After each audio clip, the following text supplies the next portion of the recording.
Tia Graham is a keynote speaker, best-selling author, and leadership trainer on positive psychology, positive work cultures, and business growth. She's worked with dozens of global companies such as Marriott Hotels, Hewlett-Packard, and the American Heart Association to elevate employee engagement and drive bottom-line results.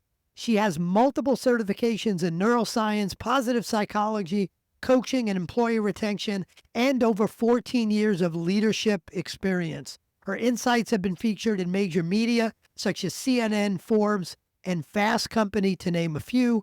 Her best-selling book, Be a Happy Leader, teaches her proprietary 8-step methodology on driving productivity and business growth through a culture of happiness. Tia, welcome to the show. Thank you for having me. I'm looking forward to being happier by the time we're done. I'm putting that responsibility on you. That I'm very happy now. I'm a 9 out of 10, but maybe I'll be a 9.5 or 10 by the time we're done. 9.9. No pressure at all. So Tia, this is the Better Leadership Team show. So before we dive into specifically what you do and some amazing information for our audience, from all of that great experience you've got, what do you believe is the one most important characteristic of a great leadership team? The one most important characteristic to me, and research supports it, is psychological safety, where the leader and everyone on the team creates an environment of authenticity and trust, and people know each other as the human beings, know aspects of their lives outside of work. People are able to communicate when they're okay or not okay, including the leader. And it's, again, very open and a culture of psychological safety. Love that. I love, and it's a level of vulnerability and quick. Brene Brown. Yeah, Brene Brown. Quick story I've got to tell kind of based on that, just because I think it's appropriate given what you said. And it's not quite a leadership team, but it's a team, is way back, this was, was it early 90s or late? Somewhere in the 90s. That's how old I am. I've had way more than 14 years. I've got the gray hairs to show it, but somewhere in the early 90s. I have gray hair to diet. I was working with Chanel, was one of my clients. You could tell by my fashion sense, but Chanel was one of my clients back in my management consulting days. And I was co-leading a project. I was on the consulting side. I was working for, who was I working for at the time? For Accenture. And I had a head of all of Chanel's boutique operations over on the client side. And we had a good working relationship. Like, it was good. It was nothing crazy good, but we were working together. It was fine. And one of my team members said, Mike, why don't we take them all out to dinner to kind of get to know them better? We went out for dinner. We went out for drinks. I barely remember getting home. We had an amazing time and probably a little too much to drink, or maybe a lot too much to drink. I roll into the office the next day, and my co-lead, Jessica, who I'm still friends with, looks at me and goes, that was fun last night. And I said, yeah. And she gave me the most backhanded compliment I've ever got. She said, I didn't realize you guys had a personality. And I was like, well, thank you very much, I think. And it wound up, that one thing in breaking down the brick wall and getting to know each other allowed us to just treat each other like human beings, have some fun, laugh, be brutally honest with each other. And that was, God, I can't even count, 30 years ago or so. And I've worked together multiple times at every different company I've been a part of or owned since then. And we've stayed in touch because we broke down that brick wall and just learned to get to know each other. So it reflects exactly what you said. Absolutely. And, at different levels, I think people can have more of a mask, a suit of armor, a suit, if you will, right? With leadership teams and executives, but really understanding what's going on in people's personal lives and understanding what's challenging and again, just being real and authentic. Love it. Love it. So from real and authentic, let's kind of pivot, but it's not a total pivot because it's so related, is, your book is Be a Happy Leader. That's a lot of what you talk about. So start off with the most basic of questions just to provide context is, what's your definition of happiness? My definition of happiness is truly comes from the world of positive psychology, the science of happiness, which I've been studying for years. And my definition of happiness, and I say a happy life, is about having more positive than pain in your life. Call it pain, but more positive than pain.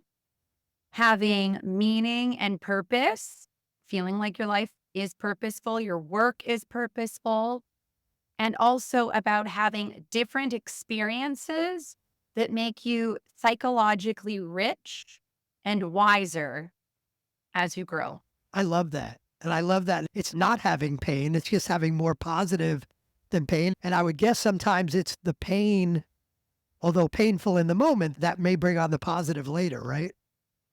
Absolutely. I mean, we can't experience the positive without pain. And a lot of growth, and I would say the word wisdom again, comes from the pain. And we can, if we invest in ourselves, the painful times, whether it's in your career or in your personal life, the painful times don't have to be as difficult, or, you won't be unhappy for as long because you can build up a psychological immune system. Love it. I imagine with more experience, I'm in pain now, but it's not going to last forever. The first time may be tough, but after a while, it's not going to last forever. Now, so Yeah. then the next kind of foundational question is, if that's what happiness is all about, why is it important for people to be happy at work? Now, I'm going to say that sounding like I'm a skeptic, and I am not. But for those out there that are skeptics, isn't work just about getting the job done? We don't have to be happy. We can just go get the job done. Why is it important for people to be happy at work? Several reasons. So the first is I believe that organizations have an ethical responsibility to care for the humans that are working for them, to care about their well being and not just about their contribution to the company's profit or the country's GDP, right? Going up to organizational level of a country, right? So, one is I believe it's important because it's ethical. Also, people are healthier when they are happy. So you're going to have less sick days, less call outs, etc. There's a direct connection between happiness and productivity. This is research out of Oxford and MIT. When you're happy while you're working, you are more productive, which means that you work smarter and you work faster. People who are happy at work are more creative and innovative. They're able to solve problems better. This is Dr. Barbara Fredrickson. Another reason is you will have higher levels of retention, less turnover. If you care about growing revenue and you want to grow your sales, when salespeople are happier, they sell more and customers are happier. And again, Oxford Center for Wellbeing has proven with millions of points of data and researching over 1,600 publicly held companies, that companies where employees are happy and they feel like their work is purposeful and they have high job satisfaction, they will greatly outperform the stock market. And it's a predictor of future firm growth as well. So it's not just this soft, squishy, I want to make people happy. There's an ROI here. Hard dollars. Yeah. Love it. So I certainly want to dive into the happy leader methodology and the 8 steps you've got. But the other question I have before we get there is, how do we know if our folks are happy? How do we measure that? How do I know whether, man, I got to dive into all 8 of these steps, or, hey, I'm doing pretty good. Maybe I only need a couple. How do I know? How do I measure that? Yes. So most companies measure way too infrequently. What's very common in corporate America is an annual engagement survey. So I tell all of my clients, do not do that. That if you want to be proactive about the happiness and engagement of everyone in your organization, that you should be measuring weekly or monthly. And a lot of people are like, wait, what? The measurement is very short. I'm talking about 1 or 2 minute pulse surveys, and weekly might be too much for a lot, but at least once a month. You want to know, is there a challenge in the finance team? Oh my gosh, the sales team, has dropped significantly. Is it because of our new sales leader, et cetera? So, what the research has shown is you can ask 4 simple questions. How happy are you at work? Do you find work to be meaningful and purposeful? Are you satisfied with your job? And how much stress do you have? Because if you have unmanageable levels of stress, you're not going to be happy. And by measuring that on a monthly basis, executive teams, leadership teams are going to know how everyone is feeling. Now, you can also look at additional data, such as conversations in one on one meetings, in team meetings, whenever there's, coffee with maybe the CEO or executive. Sometimes, you do those as well. And of course, you can look at turnover. You can look at how many people are calling in sick, but really, I encourage all of the companies that I work with to be very proactive. And I want to I love this, and I want to here's why I love it so much is the thing that I have recommended for years, but recommended it and just known there's got to be a better way is the idea of an employee net promoter score. That question on a scale of 1 to 10, how likely are you to refer working here to someone else. It's the whole Fred Reichheld thing that he built. It hurts for customers, but the problem with that is people typically do that like once or twice a year, and it's just not enough. It's a good tool, especially if you've got that open-ended question like, and how could I improve that score? Then you get some open-ended information. But once or twice a year is not enough. To your point of an annual engagement survey, it's not enough. So if you could do something weekly or monthly, I love that. So I think those 4 questions, the happiness question, meaning, the satisfaction, stress, all that, are folks scoring that on a scale of 1 to 10 every week or every month? How does that actually look like? Yes. So I believe Oxford recommends a scale of 1 to 5. Okay. And if you want, in the show notes, I can include the how to measure happiness and well-being at work from Oxford Center of Wellbeing. Yes, so it's a scale of 1 to 5. And so it's simple. And we're not talking about high costs here. An organization can use SurveyMonkey. This isn't something you need to outsource. This isn't super complicated.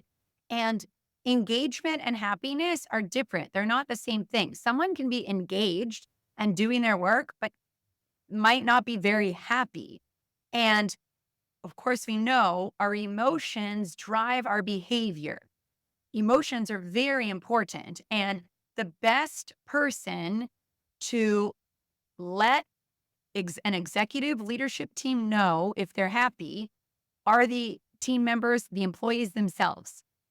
You might have a bunch of managers or assistant directors or supervisors going, my team's great. But really, the true information are from all those people that are working, the actual employees.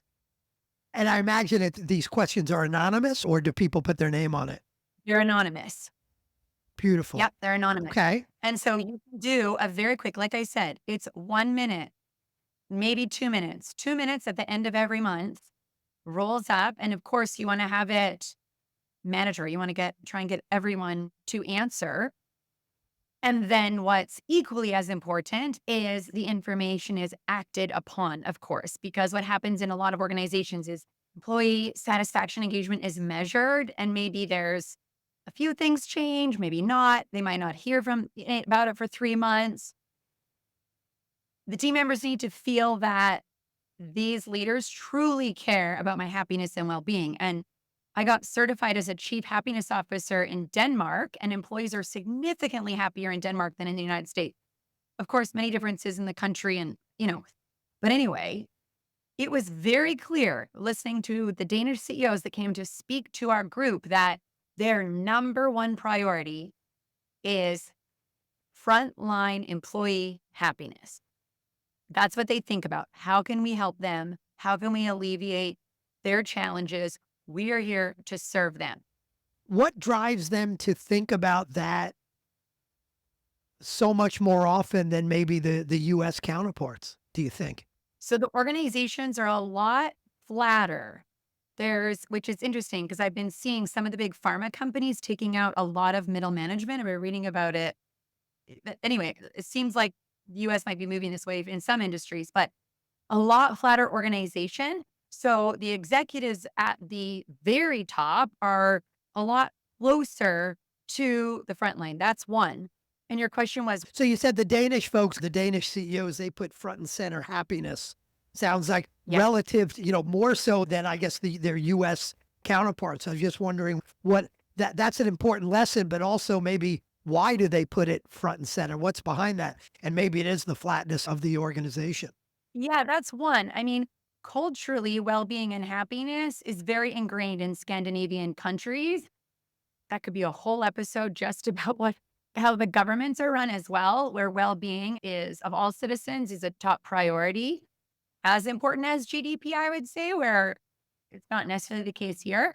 But from the training and from listening to the CEOs, they believe that they're not smarter and that they don't have all the answers. They believe that the people dealing with customers all day, every day, or for example, that are working in back, but maybe not dealing with customers, but I just want to call it like front line, know what's going on with the company more than, let's say, middle management or executive management. Of course, there's insight and there's perspective that executives has, and I don't not like downplaying how important it is. But their philosophy is like, if something isn't going right and there's problems, we know who to go ask first, as opposed to solving it up here and then pushing it down. I want to go back to the questions, which I love. And by the way, the biggest reason I do the show is it gives me great ideas to go back and work with my clients on. So thank you. Yeah. I have a better answer than the employee net promoter score. So the question I have, so you've got those 4 questions there scoring on, I guess, a scale of 1 to 5, as you Yeah. said. But if I see that I've got, man, are happy that, the first question about happiness is 20% lower than it's been, stress has gone up the last 2 months we've done this. I have those scores, but how do I know what to do about it unless I know what's underlying that increase or that decrease in scores? Yes. Yes. So Jen Fisher, who is the Human Sustainability Director at Deloitte, and Deloitte has done incredible research around happiness and well being at work. She really emphasizes, and I agree completely, is consistent employee listening strategies and tactics. So, in that example, if you see, oh my gosh, over the last 90 days, happiness has gone up, stress has gone, be immediately like, okay, we need to go listen. And it can't just be the director of that department because maybe there isn't that psychological safety. Maybe the director is actually the cause. So having, whether it's, people from the people and culture, human resources or others, of really sitting down with these team members and going, we've noticed that your stress has completely increased. Tell us what's going on. How can we help? Do you need more stress recovery or is your workload unsustainable? Do we roll out our technology too fast without enough training? Whatever it is, right? But just listening and you can, excuse me, of course you can do this in one-on-one meetings. You can do this in team meetings. You can have focus groups, right? You can do a couple hour of just focus groups and really get a clear understanding of, okay, what's going on and what's not working. And they'll tell you. Love it. So it's not, so that the monthly pulse is not, that's not a magic bullet by itself is going to answer your questions, but that plus all of the listening and the conversations is going to tell you what you need to know. Love that. So let's get into, let's imagine that we want to improve the level of happiness, which could be, we're really happy and we want to be even more happy, or it could be, oh my God, we got real trouble and we've got to improve. Take us through kind of at a high level, your methodology. What are the major things? And I think you've got your 8 steps. What are the major things that we can do to have an impact on this as leaders? On happiness. So the very first step is it starts with you. It's going to be very challenging for a leader to have a happy, high-performing, productive team if they themselves are not well. And I talk about this holistically in terms of physical well-being, mind and body, intellectual well-being, your relationships, emotional well-being. So I really encourage leaders to take their happiness very seriously, to understand the positive psychology and neuroscience research, because emotions are contagious. We have mirror neurons, and whether leaders like it or not, how they feel impacts how their team feels. Virtually, over email, in person, the number one factor for an employee's happiness is their leader. So it's going to be, again, that it's going to be challenging. So the number one, step one is start with you. Step two is zoom out. So zooming out is about having a very wide perspective and not operating in silos. And I work a lot with hotel companies. This is always in the top 3 challenges with working with hotel companies is people are working in silos. So I teach and inspire people to look at the organization as if you were the owner. You're not just in this area when you're making decisions, how you lead your team, to really zoom out and have a wide perspective and work with your colleagues as if it's, one big team. Step 3 is execute brilliantly. So I say that it's very hard, almost impossible, unless you're maybe Elon Musk, but I don't know how happy he is. Execute brilliantly is about it's challenging to be happy if you are working all the time. And we actually have a culture of overwork, which is one of the reasons why there's mental health challenges. But we need to have time for our friends and family as leaders. We need to have time to sleep and exercise and maybe even enjoy a hobby or two, be with our parents, etc. So I teach leaders how to work really smart and fast so that you don't need to be at your desk. You don't need to be answering emails at 10 p.m. or sitting working all day Sunday. You should be with your kids if you're going to be a happy leader. Step 4 is prioritize relationships over to-do lists. So in this step, I teach strategies and tactics on how to create really strong connections with every person on your team and to have them feel really invested in you, for them to feel that you're their coach and that you really care about their growth. And even though you're always going to have 175 things on your to-do list, put relationships first and your to-do list will shrink and your results will grow. Step 5 is your number one priority. Your number one priority is your team.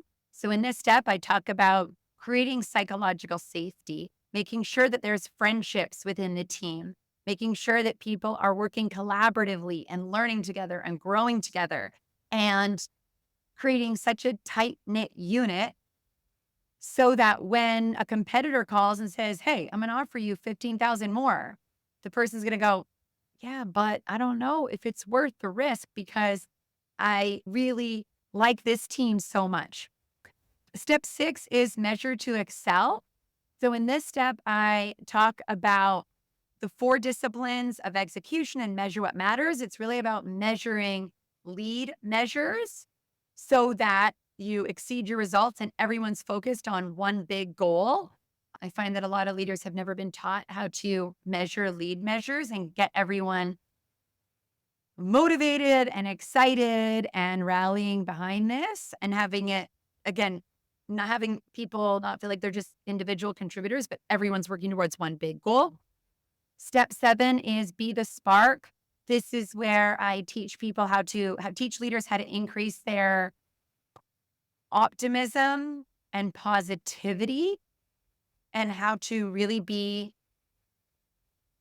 someone who energizes people so that people don't leave feeling drained at 6 p.m., but they're actually as energetic as they were when they arrived. And I will say, this is not about being bubbly and super extroverted. You don't have to be that to be a happy leader, but it's how you make people feel. And then step 8 is master your mindset. Of course, for leaders, for people, our mindset can inhibit us or can truly serve us. So in this step, I talk about how to always be nourishing your mind with content that uplifts you and that motivates you to be a lifelong student, that even if you are a managing director, you don't know everything. The world keeps changing, and to keep investing in personal and professional growth, and to protect your mind from all the negative content that we're bombarded with, especially in this day and age. Negative content. What? Those are the That's effects. only for people that make the mistake of watching the news. You just have to stop doing that. I tell people, do not watch the news ever. It makes you feel 31% more negative for the rest of the day or a night. So I tell people, read the news, stay informed, but never turn it on the TV. 31%. I love somehow somebody's measuring all this stuff. It's crazy. Yeah, So, someone's measuring it. Exactly. And our brains already have a negativity bias. So the news is not helping. so I want to drill into not all 8, of course. They could read your book if they want to know all 8. We'll have a link to that in the show notes, I'm sure. But I want to drill into maybe 1 or 2 of these. And the first one, I find them all really interesting.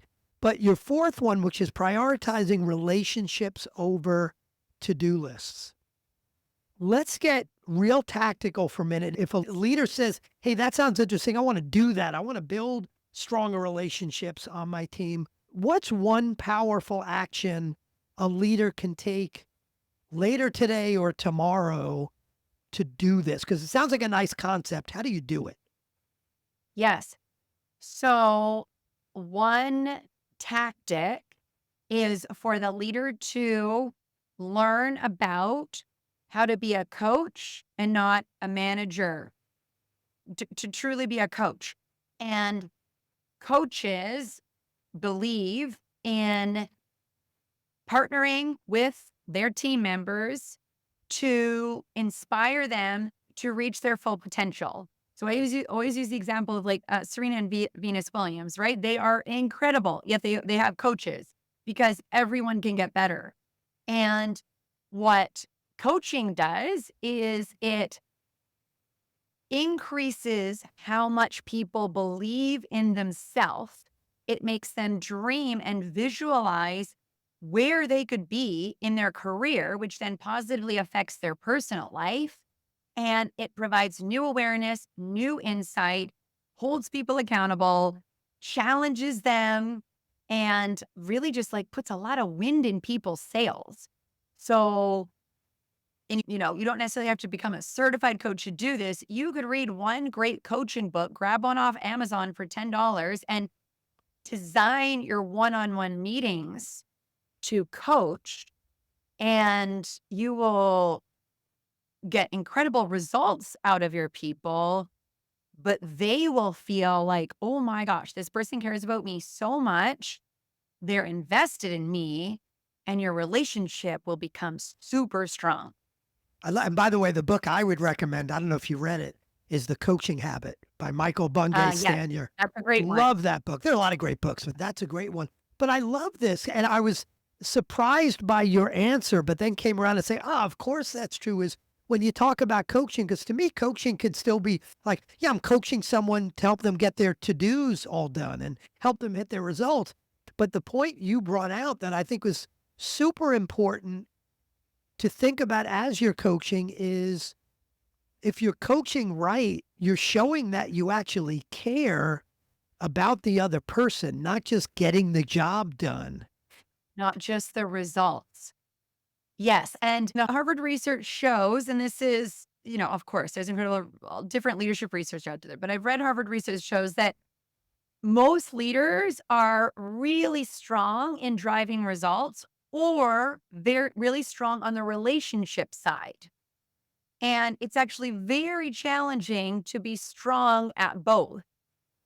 And you have to continuously work at and grow and have mentors, et cetera, to drive results and have great relationships. And I think being a leader that drives results personally is easier. You can do it authoritatively. You can do it with fear. You can use sticks and carrots. You can use bonuses, yada, yada, yada, right? But having really close relationships with people where, yeah, you said it, it's care. You made me think Hyatt Hotels has an incredible culture, huge global hotel company. And their one word that trickles from the top all the way down, which is their ethos of how they want people to feel, is the word care. And people say, everyone I know that works at Hyatt is like, Hyatt is such a great company to work for because they have this word and people actually walk the talk. I think leaders need to understand the more you care, ultimately, the more it's going to get done. I mean, it's like the whole reason for happiness is driving this ROI. It shouldn't be an Yeah. either or, but I think a lot of folks think of it as an either or. The other one I want to drill into, and when I drill into these, I always have specific clients in mind. I'm like, oh, he's going to have a challenge with this one. So I want to understand it better. But your seventh one, be the spark. And it was about, optimism and energy. Activity. The optimism, the positivity. How do there are leaders that I'm sure we both know. That's just not, their nature is not to be that cheerleader, positive, Yeah. optimistic. And genetics play a huge part. So how would you coach, how would you help someone who says, hey, I'm all for this happiness stuff and I want to be happy and I get it all, but I'm not a cheerleader. And if I try to be the optimistic, positive, rah, that's fake. That's not who I am. How do you, Be authentic. how do you coach someone like that to say, yeah, I understand that, but, or do you say, hey, not everybody can do these 8 steps. Don't worry about number 7. You don't have to be the spark. You could do the other things. Like, what do you do? How do you coach someone like that? So no, I don't say don't worry about number 7. And I'm very obsessed with research, if you can't tell. So there's By the way, you're 35% more obsessed than most people I know. so first of all, for someone, I would say I would acknowledge that yes, this isn't naturally, and it could be because of your genetics as well as your life circumstances. Like if you don't grow up with really positive, optimistic parents, it's going to be more challenging, etc. So just acknowledging where they are and that it's completely okay. I would then show them the research on the business results of positive leadership, of again, productivity, revenue, profit, sales, etc. Because if you're a leader, you care about achieving your results. Otherwise, you probably wouldn't be in a leadership position. So I would start with that foundation. And then I would show them that they have agency over 2 areas of their life. They have agency over their thinking and they have agency over their behavior. That's what humans have agency over.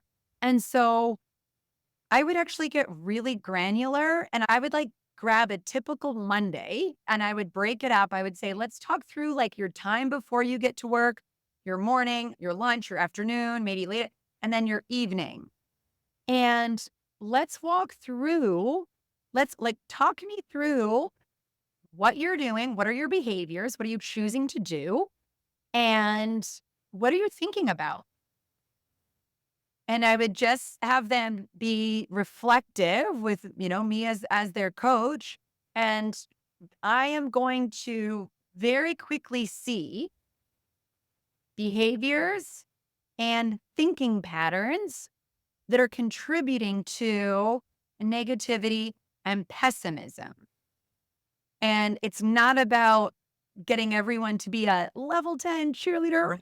No, like no one would want to work at a company like that. People would go nuts, right? There has to be all different types. But just like a happy life or happiness, leaders need to be more positive than negative in how they show up and how they communicate and how they write, or their results are going to be lower. So I would start with micro thinking choices and micro behavior changes to help them increase how optimistic and positive they are while they're working and in their personal life. Excellent. Excellent.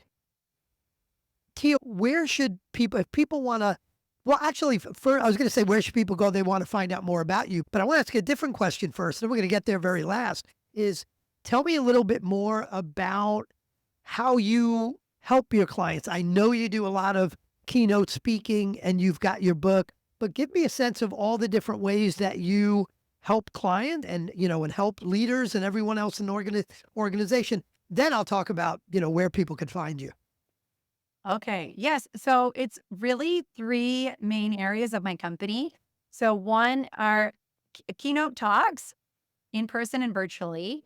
The second is executive team retreats. And the third is ongoing leadership development programs where I'm spending 4 months or 6 months, the longest I've done is 12, with a leadership team to inspire and teach them how to implement it and how to create a sustainable, happy culture where people love working. So if people want to find out more about your keynote, your retreats, your programs, where should they go? My website is arriveathappy.com and everything's there. Love it. Love it. That'll all be in the show notes. I always say if you want to have a great company, you need a great leadership team. Tia, thanks for helping us get a little closer there today. Oh, thank you for having me. You're welcome. Bye-bye.